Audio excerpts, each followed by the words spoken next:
सभी को मेरा नमस्ते। देखिए, कंपोज़र एक बहुत ही इम्पोर्टेंट चीज़ है लाइफ में, एक बड़ी इम्पोर्टेंट टेक्निक की तरीके से हम इसे यूज़ कर सकते हैं। कंपोज़र लाइफ की जो डिफ़िकल्टीज़ हैं उनको सॉल्व करने में एक बहुत ही इम्पोर्टेंट रोल प्ले कर सकता है। इवन नार्सिसिस्टिक रिलेशनशिप में भी कंपोज़र बहुत ही इम्पोर्टेंट रोल प्ले करता है। क्योंकि नार्सिसिस्ट क्या करता है? नार्सिसिस्ट आपको प्रोवोक करने की कोशिश करता है। प्रोवोक करने का क्या तरीका है? वो आपको अपने नैरेटिव में फंसाने की कोशिश करता है, अपनी झूठी कहानियां बना करके उसमें आपको फंसाने की कोशिश करता है।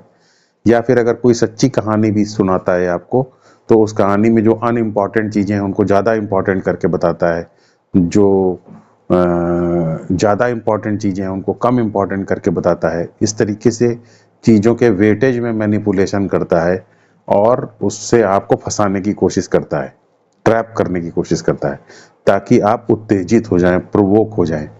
और जब आप उत्तेजित हो जाते हैं, दबाव में आ जाते हैं, तो इसका मतलब नार्सिसिस्ट का जो नैरेटिव है वो आपके ऊपर अपसेट हो गया। अब आप उसके हिसाब से चलेंगे और आप परेशान रहेंगे और वो जैसा चाहेगा वैसे आपको कंट्रोल कर पाएगा। ये नार्सिसिस्टिक रिलेशनशिप का डायनामिक है।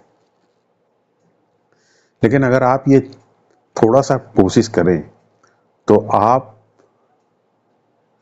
नार्सिसिस्ट के इस अटेम्प्ट को डिफ्यूज कर सकते हैं।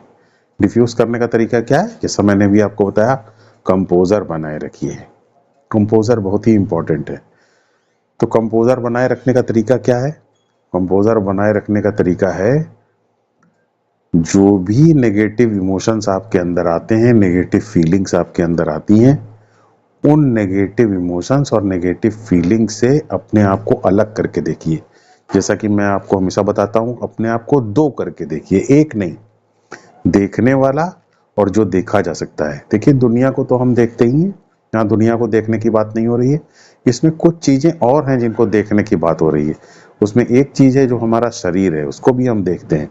हमारा मन है, मन का मतलब क्या है? हमारी फीलिंग्स, हमारे इमोशंस, उनको भी हम देखते हैं। हमारा जो थॉट्स हैं उनको भी हम आता जाता हुआ देखते हैं।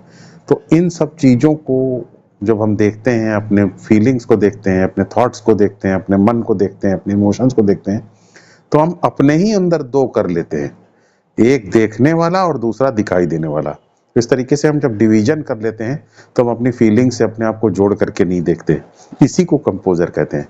कंपोजर का मतलब ये नहीं है कि कोई आपको कुछ कहता रहे और आप बिल्कुल शांत बने रहें, और जब बिल्कुल भी आप शांति आपकी भंग ही ना हो, ऐसा नहीं। यहाँ शांति भंग होने की बात नहीं हो रही है। यहाँ बात हो रही है, कंपोजर का मतलब ये है डिस आइडेंटिफाई करना, अपने आप को दो करके देखना, अपनी फीलिंग्स, इमोशंस, नेगेटिव फीलिंग्स, इनसे अलग करके अपने आप को देखना, इसे कंपोजर है। बहुत सारे सीकर्स इस तरीके से प्रश्न पूछते हैं कि चलिए ठीक है, आज हमने कंपोजर को फॉलो कर लिया और कंपोजर को फॉलो करके कंपोजर से नार्सिसिस्ट की मैनिपुलेशन को और उसके नैरेटिव को डिफ्यूज कर दिया, लेकिन आखिर कब तक ये सब चलता रहेगा? ऐसे ही कब तक चलता रहेगा? तो देखिए, इसका जवाब ये है कि हमें एग्जिस्टेंस कुछ समझाना चाहता है। ये जो प्रॉब्लम्स हम फेस करते हैं रिलेशनशिप में, नार्सिसिस्टिक रिलेशनशिप में और दूसरे पर्सनैलिटी डिसऑर्डर्स के जब हम विक्टिम होते हैं, उन सारी परिस्थितियों में जब हम फंसते हैं तो एग्जिस्टेंस हमें कुछ समझाना चाहता है। और वो क्या समझाना चाहता है?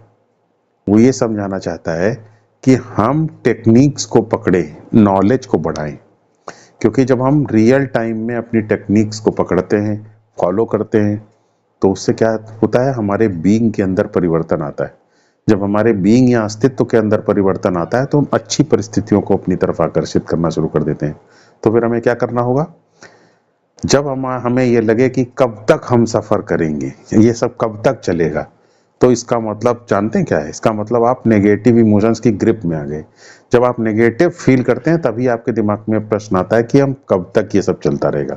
लेकिन अगर आप अपने आप को दो करके देखते हैं, नेगेटिव फीलिंग्स और इन सब चीज़ों से अपने आप को अलग करके देखते हैं, नेगेटिव फीलिंग और नेगेटिव थॉट्स ये भी एक आई है, बदलने वाला आई, जबकि आप ना बदलने वाले आई हैं। तो जब ना बदलने वाला आई, बदलने वाले आई ऑब्जर्व करता है, देखता है, अलग करके उससे अपने आप को देखता है, इस तरीके से दो करके अपने आप को देखता है, तो इसका मतलब वो आइडेंटिफाई नहीं हो रहा है, जोड़ करके नहीं देख रहा है। तो जब आप जोड़ करके नहीं देखते हैं अपने आप को, दो करके देखते हैं, तो आप नेगेटिव इमोशन से लड़ रहे होते हैं। और अंत इसका कब होगा, इसका मतलब यही है कि आपको अब ये याद आ जाना चाहिए कि आपको अपने आप को दो करके देखना है। तो जब आपको ये प्रश्न सताए कि ये कब तक चलेगा, तो इसका मतलब ये नहीं है कि आपके सामने कोई टाइम बताया जा रहा है कि ये कब तक चलेगा। नहीं, ये टाइम बताने की बात नहीं है, ये सिर्फ एक रिमाइंडर है कि आप नेगेटिव इमोशंस की ग्रिप में आ गए हैं। तुरंत अपने आप को डिसआइडेंटिफाई करिए, नेगेटिव इमोशन से अपने आप को जोड़िए मत, नेगेटिव इमोशंस को देखिए।